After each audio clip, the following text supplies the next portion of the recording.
Secretary Kim. Actually nga, yung taping pa lang. But, pero may pa lang i-air siya sa nag-start siya March 18, I think. Yung taping nyo patapos na. Yeah, ako tapos na ako. So, I'm done taping for now. Oh, speaking of, kamusta ang experience mo dyan? Very good. Actually, sa totoo lang, sobrang saya katrabaho si Pao, si Kim.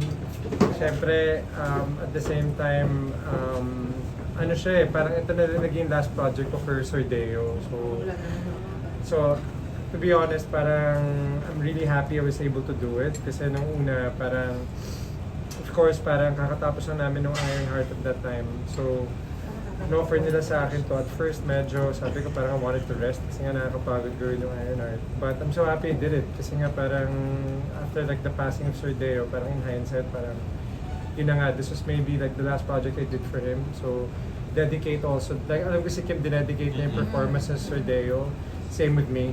Like, parang for me, ang laki ng utang ng loob ko kay Sordeo. Wouldn't be where I am today without, of course, my managers, but also, diba, because of Dreamscape and Sordeo. So, I also dedicate this performance for him. So, excited na ako mapanood ng mga tao sa Friday, pagdabas ni Morpheus. Kasi, kakaiba nga. Friday ang labas mo. Yeah, Friday. That's right. Actually, pwede nyo na panoorin. I think kung nakasubscribe ka sa View, pwede mo na panoorin yung first 5 episodes. Nandun na ako sa 5th. But kung di ka subscribe, if you want the free episodes, next week papalabas. I think yung parang every week ata they release 3 free episodes. Parang ganun ata. So if you're not subscribed, you can watch it next week. Pero kung subscribe ka, you can watch it now. So kontrabida si Morpheus. Actually, alam niyo, magugulat kayo sa character na to kasi hindi siya yung typical na ginagawa ko. Ginawa ko parang, ang galing kasi nung nung original actor, the one who did the original Morpheus role. So medyo sinundan ko yung ginawa niya. Na-impress ako sa kanya So sinundan ko siya. So I think you're gonna see a kontrabida role in a way, pero very soft. Pag napanood niyo to, very, iba yung approach ko to it. And I think some of the fans are catching on to it already. Yung mga nakanood na ng 5th episode na.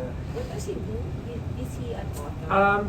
Kaya siya may AKA, kaya siya si Cyrus AKA Morpheus. Kasi siya yung parang author na pinagkakagulo ng lahat ng tao sa show. So parang, yung pala magkapatid pala kami ni BMC na si Brandon. So, I also, parang one thing I made sure to change, kasi marami rin kami similarities ni Paolo. So I really wanted to do something, to show them something different, para yung contrast namin dalawa. Jackson, galing yung parang galit niya sa brother niya. Kasi dun sa teaser nag-google kayo. Parang I think yung galit, if I had to, I think the galit comes from Brandon, from the role of Pao. Mine, parang it's more of, I think, I don't want to give too many spoilers out yet, but you'll see na misleading Parang medyo misleading din yun sa trailer kasi you'll see na pag napanood nyo siya, hindi siya galit, pero mas siya pagsisisi. Nandun yung character ko making amends with everyone in this way. With Miss Janice, with Franco, with Paolo, and then parang darating yung interest ko kay Secretary Kim, which kaya na brings friction. Sincere yung interest.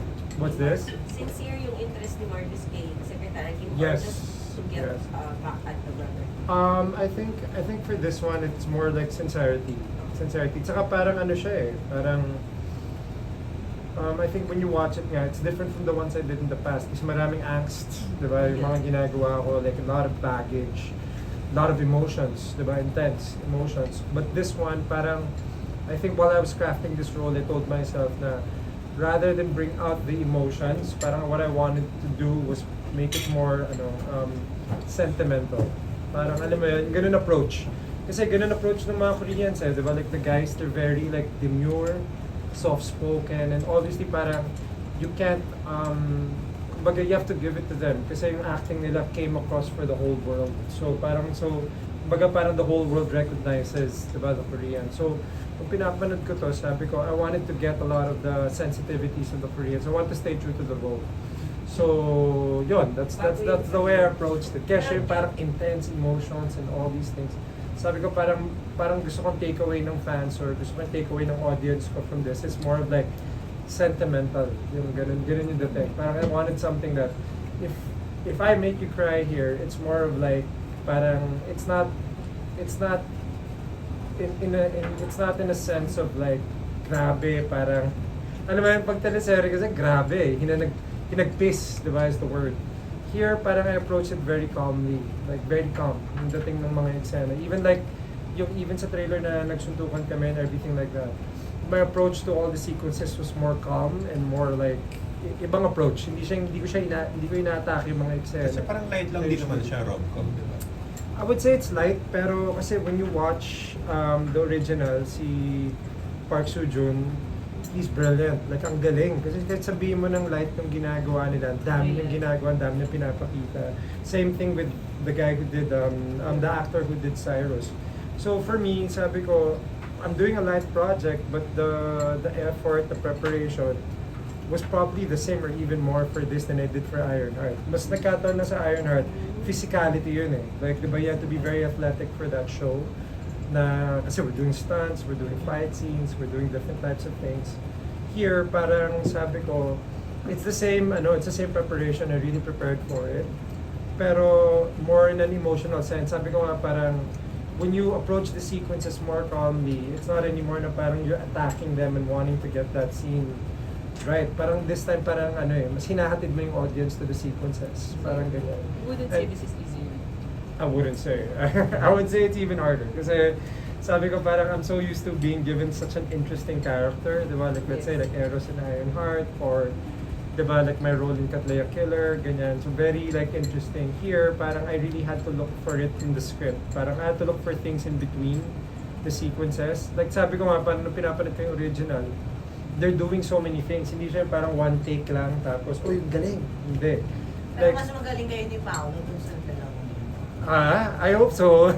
Pero I have to give it, but I have to give it to Park Seo-joon. I have to give it to Park Seo-joon. Sobrang galing niya. Si Park Paolo. Seo-joon dyan?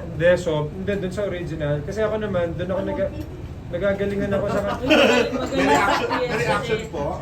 Hindi, ako naman kasi Kanyang Park Seo-joon. hindi, sa akin naman, Mas sa magaling kanya. si Paolo sa kanya. Yeah, hindi, sa akin naman, pagdating sa kanya, like I said, parang light man yung material, or di ba parang sanay kami ni Paolo na binibigyan kami intense na role eh. Yeah. So this isn't like our comfort zone. At least I can speak from my end na hindi ito yung, kumbaga hindi ito yung nakasanayan ko, di ba?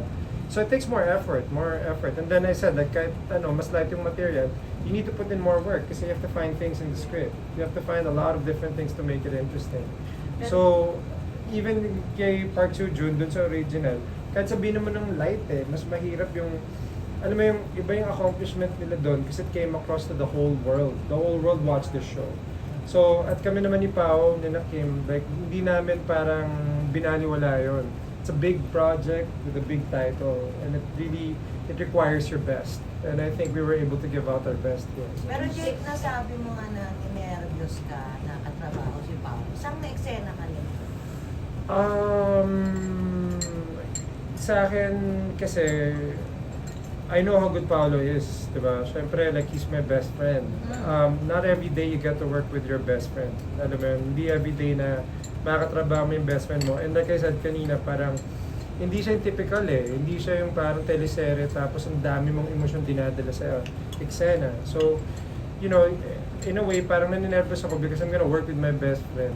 Alam mo yun. Pero, in the sense of acting, like I knew na he was gonna come in prepared. So parang meron din akong hinanda, diba? So I think magugulat sila pag napanood nila yung mga eksena. I think Basta mo, status na kasi, nung unang in-offer sa'yo to, hindi ka ba nagdalawang isip tanggapin? Kasi let's face it, Yeah. hindi siya yung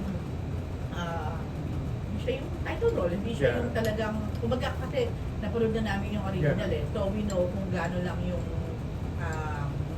stint ng yung scope ng role, oo. So, bakit mo siya tinanggap? Yun ang pinaka-ano. Well, it took a little bit of convincing. Be honest with everyone. Parang, of course, in hindsight, diba, syempre, tapos pinanood ko din, diba? So when I watched it, sabi ko, diba, sabi ko, wait lang. Parang maybe we can look for something, bigger or ganyan. But sa akin, I'm happy I did it. Kasi nga, parang ultimately the one who convinced me to do it was Tita Corinne Sorteo. So nung inupo nila ako, they told me then they guaranteed me na we're gonna make the role even better, we're gonna tweak it for you, kasi you're the one doing it. Ako naman, sabi ko, you know, for Sordeo, after the pandemic, parang kung meron ako oportunidad to work with people that I do love, parang like, of course, I love working with Dreamscape, I love working with, you know, with ABS-CBN. I'm gonna take it, kasi at the same time, parang in hindsight nga, mabuti na lang I did. Kasi if I didn't accept it, I'd feel very bad. Kasi, syempre, nabigla tayong lahat when Sordeo passed away, right? So, yung the whole time ng wake, kasi I went every day, the whole time I was there was, you know, telling Direct Chad and telling sina Tita Cory, I'm so happy I did the project. I'm so happy I did it. Kasi if Sir Dev passed away and then I had to tell him no, tinanggihan ko to, I might have to live with that for the rest of my life. So,